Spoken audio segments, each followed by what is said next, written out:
వినే శ్రోతల్లో ఎంతమంది అర్హులు ఉన్నారో మనకు తెలియదు.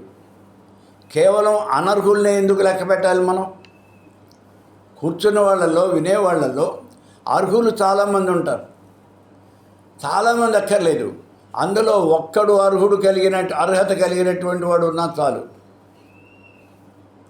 10 మంది అనర్హులు ఉన్నారు నిజమే, కానీ 11వ వాడు అర్హత కలిగినటువంటి వాడు అనుకోండి.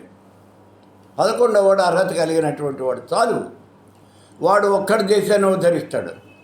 అందుకే నేను ఈ మంత్రం ఇది 10 మందికి చెప్పటం అనేది ఇది పనికిరాదు, ఇలా చేయకూడదు, తప్పు అని చెప్పినప్పటికీ కూడా నేను ధైర్యంగా మీకు అందరికీ చెప్పేస్తున్నాను. కారణం ఏమిటి అంటే, ఈ మంత్రం చెప్పడం వల్ల నాకు రౌరవాద నరకాలు వచ్చినప్పటికీ మీకందరికీ పరమ శుభం చేకూరుతుంది. చాలా గొప్పదైనటువంటి శుభం అనేది, మంచి అనేది చేకూరుతుంది. మీకు మోక్షం సిద్ధిస్తుంది. అటువంటి మహామంత్రాన్ని మీకు అందరికీ చెబితే నాకు ఒక్కడికి నరకం వస్తే మాత్రం నష్టం ఏంటిట? ఏ ఇబ్బంది లేదు. అందులో ఇంకొక విషయం ఏమంటే, నాకు ఒక్కడికే నరకం అనేది చస్తే రాదు. ఇంతమందికి మోక్షాన్ని కారకుడైనటువంటి నాకు నరకం వస్తుందా? అది జరిగే పని కాదు. కాబట్టి మీకు అందరికీ కూడా నేను ఈ మహామంత్రాన్ని, షోడశ మహామంత్రాన్ని వివరించేస్తూ ఉన్నాను. ఇందులో ఉన్న 28 అక్షరాల్లో ఏమన్నాం ఇప్పుడు?